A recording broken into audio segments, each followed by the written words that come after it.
से बताइए कि सिखावे कि ना पूजा बात देख रे कुछ को खाना नहीं कभी नच भी गई ना पूजा तो तोर देहिया फिटनेस ना किसी तेरा बेटी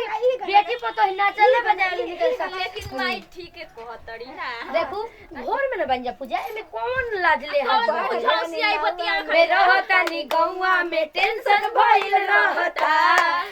अरे जाली टीवीशन में बन के पोजीशन में फेरा में सब रहता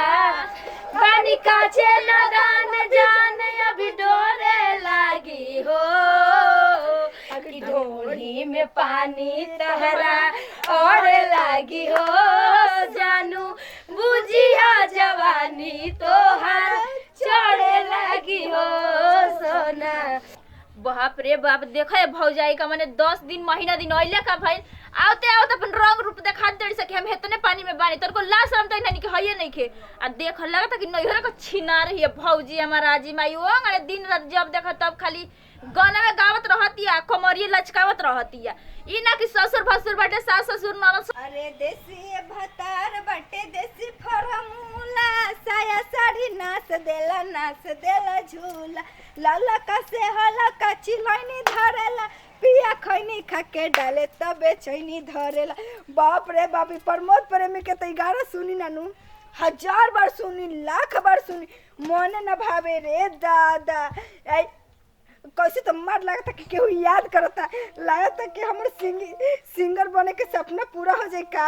हमर तो बचपने से सपना रहे कि हम तनी गाना गई थी लेकिन का करी गाना गावे के लोग मम्मी हमर बियाह कर दिली 16 साल में आए जवानी तो यही कूद में तो लाग गई एगो कैसे तो हो पवन सिंह के गाना आयल बटे आई वाली ना सबसे अच्छा गाना लागल ऐसे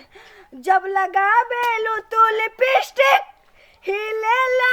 राधिस्टिक जिला टॉप लागेलू आ कमरिया करेला पालक लॉलीपॉप पागल बासला का चिल्ला तरी रे हैं तोरा के माने केहू नीमन कहत टे सहू रही त औरी का अच्छा लगे देखी मर जे वही तरी बड़ी अच्छा लागल प्रैक्टिस और रियाज कर जाला सवेरे ही बुझाई अच्छा ही बताओ हई घर दुआर में मल झाड़ू लगावे के बाटे मशीन पे एक खांची बर्तन धइल बा आ नाचे तरी गावे तरी माने ठीक बाटे कुल काम क के न कइल जाला शाम में है धुआं और बड़ी अच्छा लागला तोरा ने तन देखो काई ना छोड़ आई वाली अनास दिहले सैया हो जाए माल वाला सोड़िया सच में हम कही सही कहतनी कि कहां से हम खखुआ रहनी कि तारा नियर बीत भर के पतो हो पा गईनी बीत भर के पौनी तब पौनी ये दादा लेकिन कितना पातर छितर बनी हिती चिक बनी ए में इज्जत बारे में ई कमावा करत रही ते मन राजा जी के ही पिया हीरो से है लागे जा ए दादा जा जे खखुआइल होई न उहो तहरा नियर पतो हन गइल का आ चल गइल त बाकी कुछ कह गावत या आ जब नाचत त बड़ा निक लागता उ त हम करी मुहा पगने कनी आ देखो कैसी गावत रहली ह मन तू का अंदर के हमरा के गाना ना आवेला हमरो के गाना आवेला अरे एगो नाचे ना आवेला ऐसन बात नहीं खे हमरो के सब कुछ आवेला जा तनी हमहू होने आड़ा होलो त लुका के नाचे ई का बुझतिया हां सामने ना नाचे हम न त कहि ना कि देखा बुढ़िया हमके बोलत रहलिया अपने गावतिया बजावतिया मान तनी के हमरे एगो लइकिया खिसिया बिया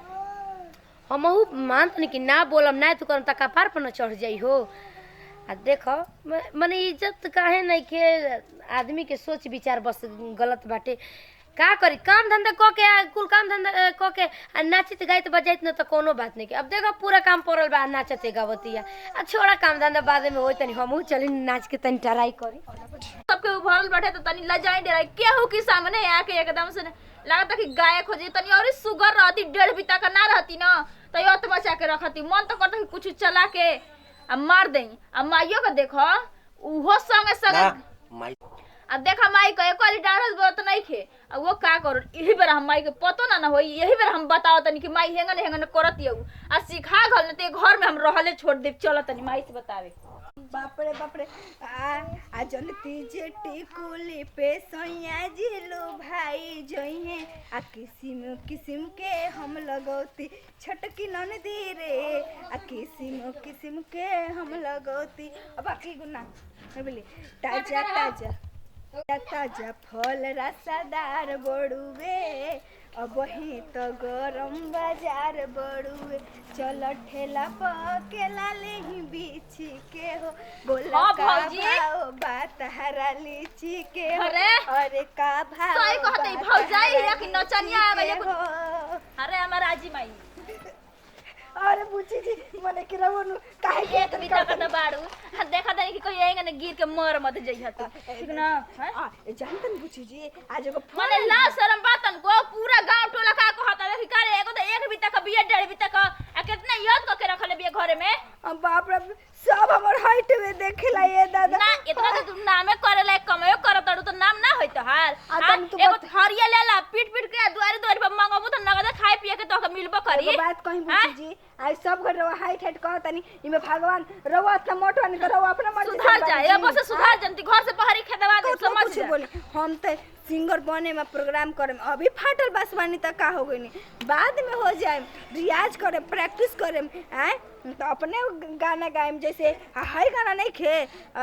लगता गरमिया बेनिया डोलाई देता हो ये राजा हो हमारे ओला कूलर लगावाई देता हो मार लगलिए सबके हमर हाइट पर मुँह लाए मरला मने हमर हाइट जरी हो गेल त हम का करी हम लइके नहीं खी भगवान तोरो लइका हो न त भगवान करे के हमरा ऐसे रह जा कुल गोड़ी अपने अपने में बिजी रहत है सब ज्यादा हम खुदे खा लेते नहीं भगवान गोड़त नहीं खन देले हां जा पतोही रहले कौन तो के सुख लगे सुखो ना रही ऐसन पतोही लिया धल बड़ू घर में की होत क के रखले बिया बाप रे बाप पूरा गांव टोला का आदमी ये कहता कि करे कैसन तोर भौजाई आइल बिया लाज शरम नहीं खे भौजाई के तनको हमारा घोटाता न खाना हो का कैसे आ भेंट कर कोनो बहाना हो हमारा घोटाता न खाना हो भेंट कर कोनो बहाना हो तान मारे सखिया सहेलिया लिया धके आवतानी रे जरेलिया तरेलिया धके आवतानी मम्मी जब तो जानते रही गिरावरो मनवा हइले हो लेकिन हम तो चुप चोरी खाली करत रही अरे 24 घंटा घूंघट में अम्मा जी हम रहब ना मॉडल जुग के कन्या हम इतना सासत सहब ना ससुर भसुर के सजे पर्दा में हम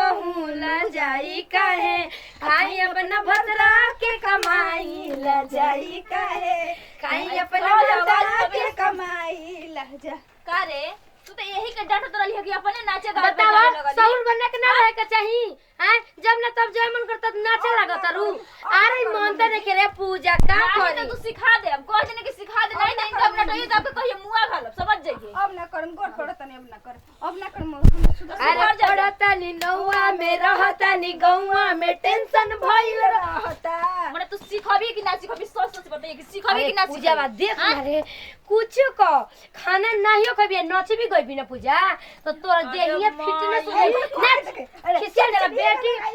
पर तो नाचले बजाले निकल सके लेकिन माई ठीक है कहतड़ी ना देखो घर में न बन जा पूजा में कौन लाजले कौन झांसी आई बतिया में रहता नी गौवा में टेंशन भइल रहता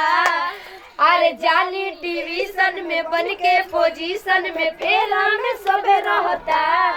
पानी काचे नादान जान अभी डोरे लागी हो कि ढोली में पानी तहरा और लागी हो जानू बुझिया जवानी तोहार चढ़े लगी हो सोना